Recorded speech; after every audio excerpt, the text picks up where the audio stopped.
Let's take a look. Hey y'all, Mitchell Saltzman here. I'm the reviewer of Black Myth Wukong, and just a quick note about this review.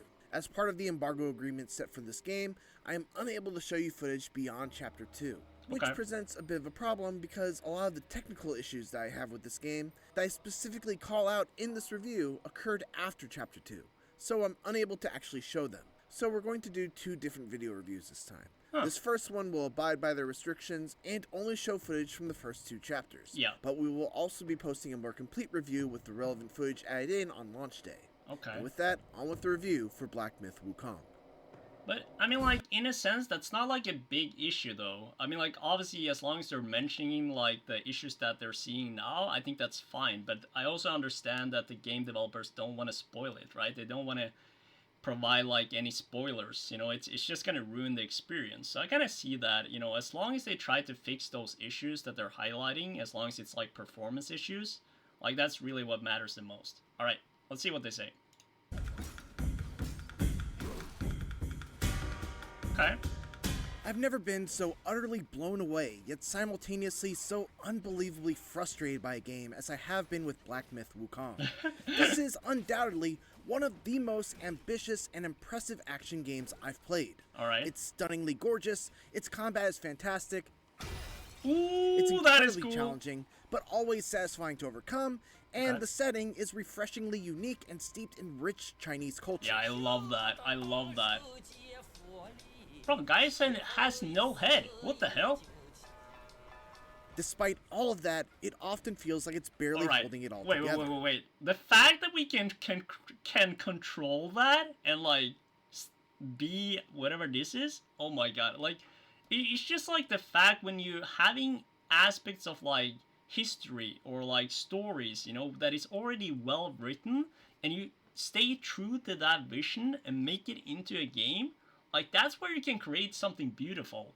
And I was reading something as well on, like, Wikipedia. Obviously, you know, I don't know, like, we have to take Wikipedia with a grain of salt.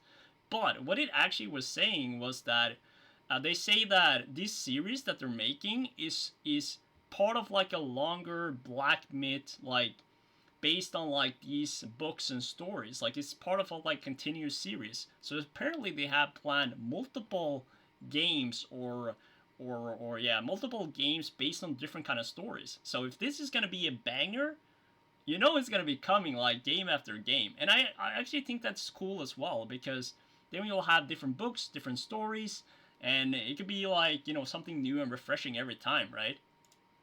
I suffered numerous crashes, despite having a top-of-the-line setup with a GeForce RTX 4090. Numerous crashes? Not to mention the multiple times I fell through the ground and died in the final phase of a boss fight. Or the way characters would randomly switch from English to Chinese, or the way the dialogue audio would just drop out altogether and leave me completely in the dark during an important cutscene. It's a rickety roller coaster for sure, and there were definitely spots during the ride where I was not having a great time. But taken as a whole, this is one adventure where the bumps are worth it. It's worth it? Okay, well, that's good news at least. Monkey magic? Bruh. Black Myth Wukong's story is somewhat of a follow-up to the classic novel Journey to the West by Wu Chenggen, a book that I only personally know thanks to very loose adaptations like Dragon Ball and Enslaved Odyssey to the West. That surface-level familiarity didn't help much though, as the interpretation that the developers at Game Science have crafted here is laden with references to characters and events from the novel, without doing a great job of bringing you up to speed on who Sun Wukong is, or what he encountered on his titular journey. I had to look online to understand who Zhu Bajie was, what his history with Wukong is, and what the significance of certain encounters were, because otherwise I'd have been completely lost at times. You play as the Destined One, but I think that's part of the journey, though, monkey right? who wakes up one morning and decides to set out on a roughly 40-hour journey to locate the 6 relics of Wukong. While the moment-to-moment storytelling is fairly unremarkable, largely due to a mute protagonist and side characters that aren't given enough screen time to develop, each of the 6 self-contained chapters culminates with a stunningly gorgeous animated vignette that tells a short story about that chapter's main antagonist.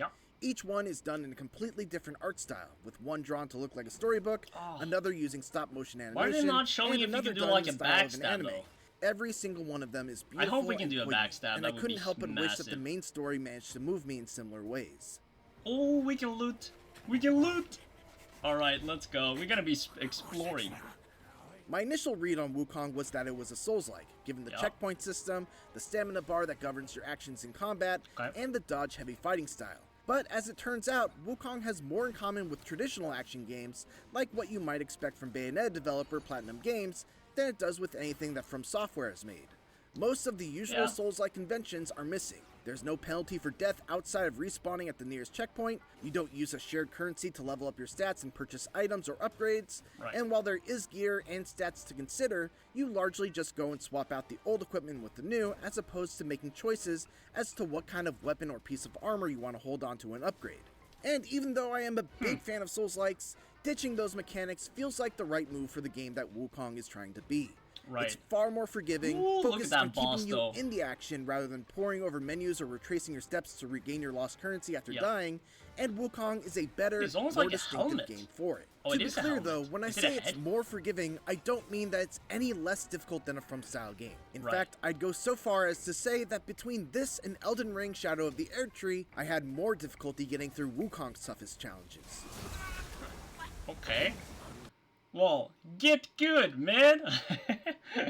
No, but I think it's gonna be quite interesting, though, for sure. Like, obviously, you know, we're always talking about, like, Souls-like games and, like, these elements of it, right? But at the end of the day, I think as long as they're staying true to their vision and, like, to the story of the book and the journey of the West, I think that's what matters the most. And the boss fights are, like, what are appealing, kind of like the Souls-like market for it, right? I think that's what kind of gets the Souls-like people or the Souls fans so, like, passionate about this. But at the same time, those challenges never felt unfair, and overcoming some of the tougher boss fights was always a satisfying combination of learning their attack patterns, figuring out where I could maximize my punishment windows, and tweaking my loadout in ways that made the best use of my chosen powers. Right. Defeated. Everybody was kung fu fighting. Combat in Black Myth Wukong is simple and elegant, thanks in part to some tools that are really fun to play god, around look with. at that! Success hinges on a delicate balance of quick reflex-style gameplay mixed with careful resource management that largely revolves around a focus meter, which builds up when you land hits and perfectly dodge enemy attacks. You got a timeout, Gogeta, so, you know, you gotta be careful what you're saying now. Whenever that meter fills up, which you could then spend in the middle of a light attack combo for a varied combo, or you can just use a heavy attack on its own for a powerful strike that can be charged even further if 2, 3, or even 4 focus points are consumed all at once. You also have access to a small handful of spells, governed by a mana meter, that are versatile enough to be useful in a wide array of situations. The Immobilize spell, for instance, freezes enemies for a short time, allowing you to get in some quick hits and potentially stagger them to allow for even more free damage. I'm the one that put you on timeout, by the way, invisible and creates a decoy for your enemies to focus on while you break away, heal up, and then hit your foe with a surprise attack that can crit. Rock Solid briefly turns you into a statue that will cause an enemy's attack to bounce right off of you, giving you an opportunity for a counterattack. Ring of Fire creates a barrier around you that will initially repel enemies and grant you some health restoration, that we were seeing along with on enhancing any stat-altering drinks that you may... Wait, this is the barrier that we saw in, like, the trailer, like the previous one, right? So it looks like you can actually do. That's right, free membership. Yeah, but I can't technically ban you though. You know, it's doable.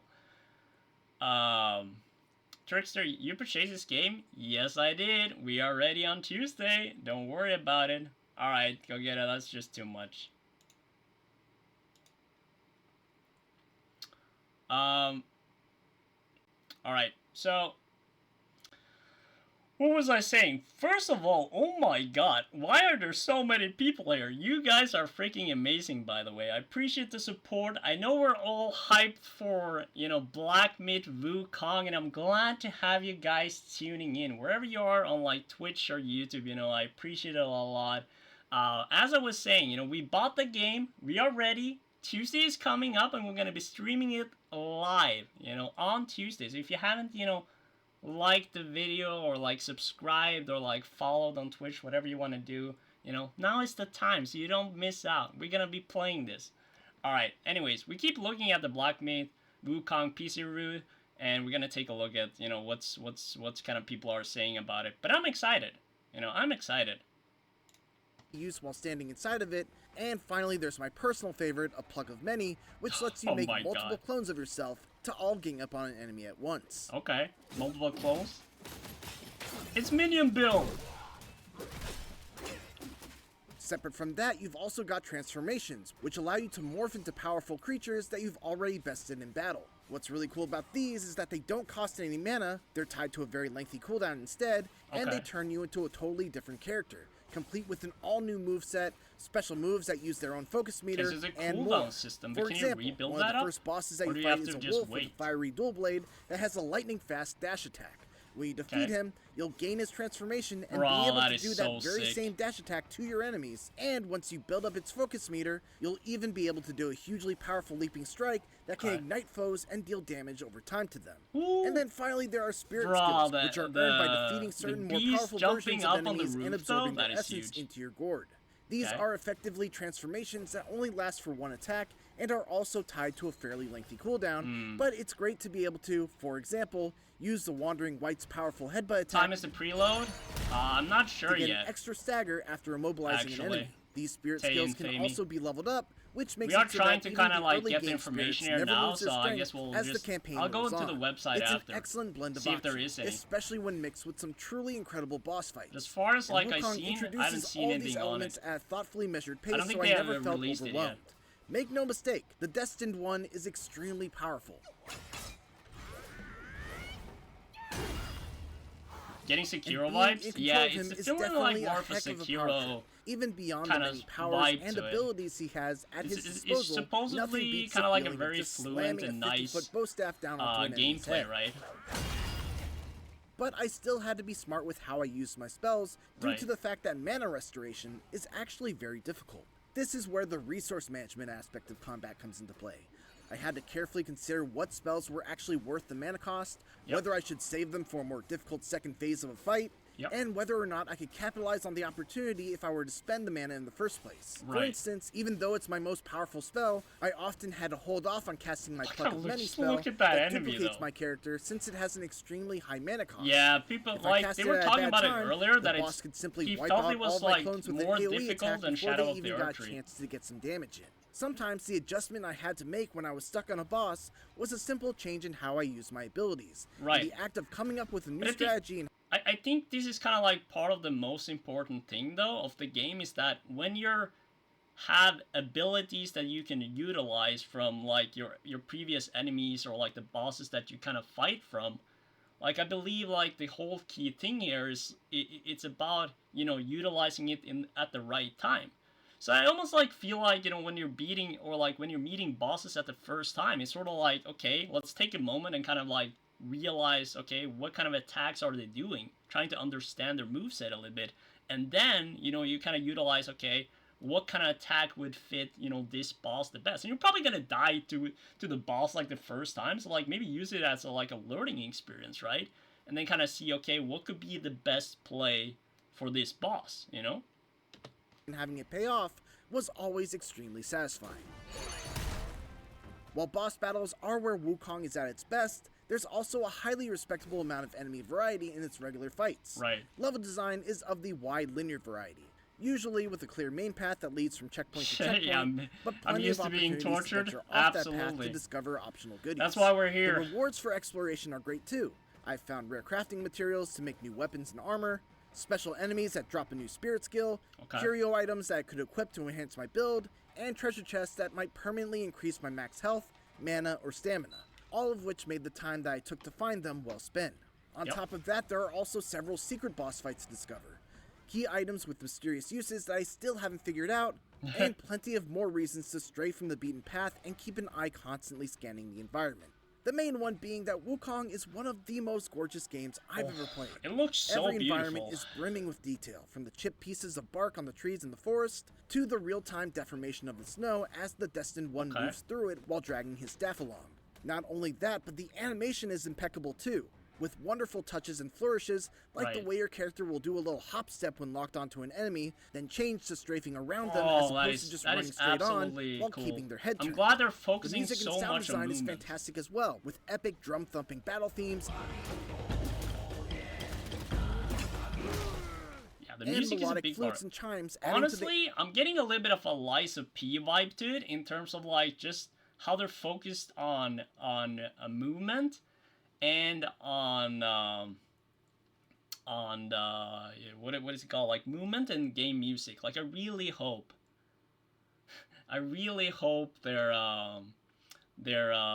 their music is gonna be good. Like I remember that from Lies of P, and like one of the things that I really enjoyed about Lies of P was like the music, you know, and that you could go to the gramophone and then like play your own music from finding it in the game. To be their first game is crazy. Yeah, I mean like it's what I'm saying. It's kind of like a little bit of Lies of P style, you know, to it. Yeah, I'll watch the video, go get it. Don't worry, I'll watch it.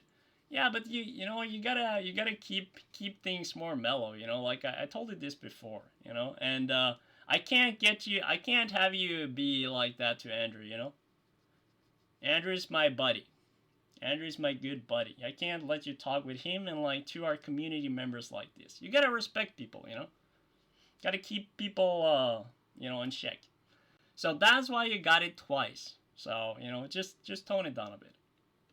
All right. Tashini, did you check the leaked cutscene? Alright, so I did not, and I'm not planning to do it either. Like, so no spoilers. No spoiler, Bora. No spoilers, you know, because, like, there's, like, if you guys have played, like, Elden Ring or, like, something, you know, that is one of your favorite games, like, going into the world for the first time, and imagine if that was spoiled. Imagine if you didn't see that, right? Like, imagine you saw that, like, before the game launched. You buy the game, and then you see that, and you'd be like, oh, yeah, no, I saw that, right? And that's just not gonna be... Say sorry. No, I'm not gonna say sorry. You know the rules, you know? We gotta keep things nice and clean. So you're the one gonna say sorry to Andrew. Either way. Yeah, so no spoilers, you know? So whatever you do, Tao Shinu. I don't know if I butchered that name, but either way, so I appreciate it. Yeah, no spoilers. You know, we're not going to do that here. The air of wonder and mystery as you explore the unknown.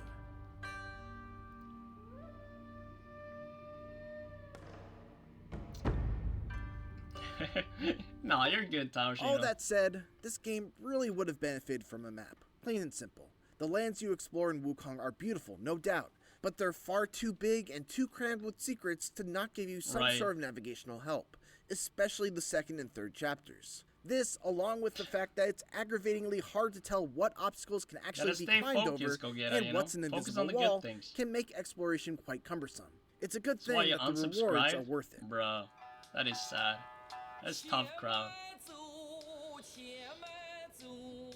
However, it's hard not to feel like all of Wukong's splendor and detail came at a great cost. I experienced numerous crashes, with one particular heartbreaker happening right after defeating an extremely tough boss that I then had to defeat again. Right? Several others were more minor and would typically happen as I was loading up a new chapter or fast traveling to another level, but they eventually add up to a lot of frustration.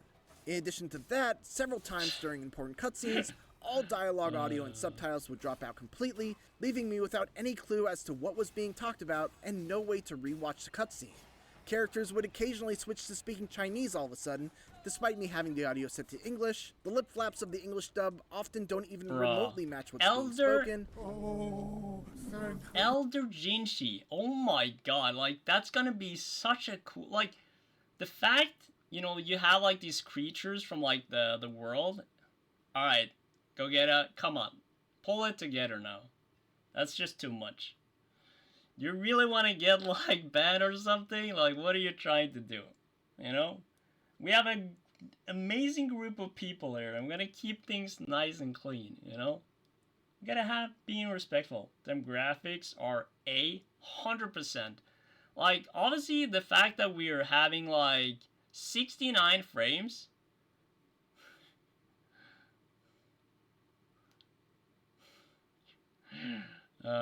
you were my favorite streamer. I'm glad that you went to ban me. Well, you're kind of putting yourself in that position.